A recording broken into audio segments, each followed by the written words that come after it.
Chop মুড়ি আমাদের বাঙালিদের কাছে কতটা প্রিয় এটা আমরা সবাই জানি। এটা কোনো নর্মাল চপ নয়। আজকে আমি বানিয়ে রেডি করব পনির চপ। আমরা ছোটবেলা থেকে আলুর চপ, পেঁয়াজি, বেগুনি এই সকল গুলানি খেয়ে বড় হয়েছি। এখন সব ট্রেন্ডিং এ সব মাছেরও চপ বানাচ্ছে।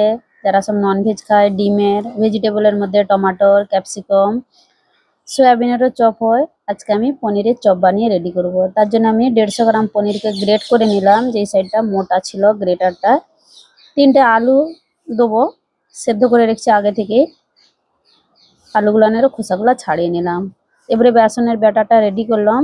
স্বাদ অনুসার নুন, অল্প করে হলদি গুঁড়ো আর কালারের জন্য কাশ্মীরি লাল লঙ্কার গুঁড়ো দিয়ে বেসনের ব্যাটারটা মেখে সাইডে এটা 10 মিনিট ছেড়ে দিলাম।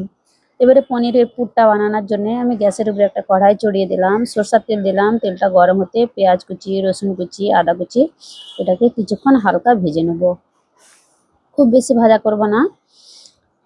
তারপরে দেখো কাঁচা লঙ্কা কুচি দিলাম, অল্প করে কাশ্মীরি লাল লঙ্কার গুঁড়া, ঝাল লঙ্কার গুঁড়া আর হলদি গুঁড়া দিয়ে আরও কিছুক্ষণ গ্যাসটাকে স্লো করে নেড়ে নিতে হবে। ঝালটা তোমরা তোমাদের টেস্ট হিসাবে দেবে। কাঁচা লঙ্কা দিয়েছি সেই জন্য ঝাল লঙ্কার গুঁড়াটা একদমই অল্প দিয়েছিলাম। তারপরে পনিরটা যে গ্রেট করে রেখেছিলাম সেটাও পেঁয়াজের সাথে আরও কিছুক্ষণ নেড়ে নিতে হবে। এবারে আলুগুলো যে আমি সেদ্ধ করে রেখেছিলাম সেগুলো হাতে করে এরকম আমি ভেঙে দিয়ে দিচ্ছি। এটাকে গ্রেট করব না, দিয়ে এটা পনিরের সাথে কিছুক্ষণ আমি নেড়ে নেব। জানো তো এখনের আলুগুলা বেশ ভালো নয়। বর্ষাকালের আলুগুলো এত মিষ্টি লাগে, কিছুদিন এনে বাড়িতে এনে রাখার পরে তারপরে আলুগুলো খেতে ভালো লাগে। তারপরে স্বাদ অনুসার নুন দিলাম, গরম মশলা দিলাম 1/2 চামচ, আর চাট মশলা আর ভাজা মশলা দিয়েছিলাম। ভাজা মশলার মধ্যে ছিল জিরা, পানমরি, ধনিয়া, এলাচ, দারচিনি, শুকনো লঙ্কা, তেজপাতাকে ভেজে গুঁড়ো করে রেখেছিলাম। পনিরের পুরটা দেখো, গ্যাসটাকে স্লো করে এটাকে এরকম নেড়ে নিতে হবে। এটা বেশ রেডি হয়ে গেছে। আমি এবারে যেটাই পনিরটা গ্রেট করেছিলাম সেই প্লেটটা এটা তুলে নিচ্ছি।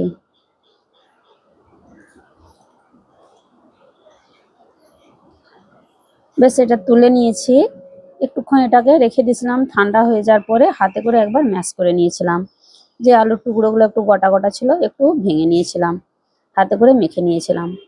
আমি আলুর খোসা নেই না, খোসা ছাড়িয়ে ইউজ করেছিলাম। দিয়ে এরকম গোল গোল পাকিয়ে নিয়েছি।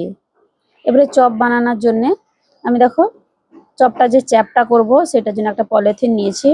পলিথিনের সাহায্যে একটা হামাদিস্তা ছিল ছোট রকম, সেটার সাহায্যে আমি চেপটিয়েছিলাম। হাতে করে করছিলাম, ভেঙে যাচ্ছিল, হয় না। পলিথিনটার সাহায্যে বেশ সুন্দর হয়েছিল। 10 মিনিট পরে বেসনটা একটু আমি বেকিং সোডা দিলাম অল্প করে, দিয়ে একবার মেখে নিয়েছিলাম। গ্যাসেতে তেলও গরম করতে দিয়ে দিয়েছিলাম। তেলটা গরম হয়ে যেতে মিডিয়ামে রেখে গ্যাসটাকে চপগুলা দিয়ে নিয়েছিলাম। খুবই সুন্দর লেগেছিল। তোমরা একদিন রেসিপিটা ট্রাই করতে পারো। তোমরাও যদি বানিয়ে থাকো অবশ্যই আমাকে কমেন্ট করে বলবে। এরকম উল্টে পাল্টে একদম সোনালি রং করে ভেজে নিতে হবে।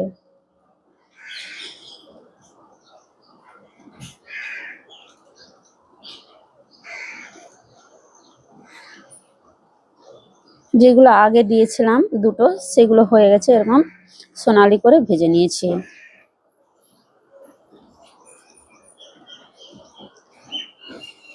ব্যাস এগুলো সব আমার ভাজা হয়ে গেছে।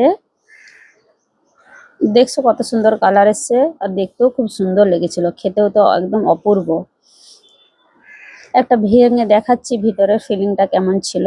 এরকম ধরনের ছিল ভিতরের ফিলিংটা। আমাদের মুম্বাইয়ে আবার দুদিন খুব বৃষ্টি চালু হয়েছে, বিকেলবেলা চায়ের সাথে খেয়েছিলাম, খুবই সুন্দর লেগেছিল খেতে। কিন্তু তো কেমন লাগলো ভিডিওটা অবশ্যই বলবে। রেসিপিটা ভালো লাগলে তোমরাও ট্রাই করতে পারো।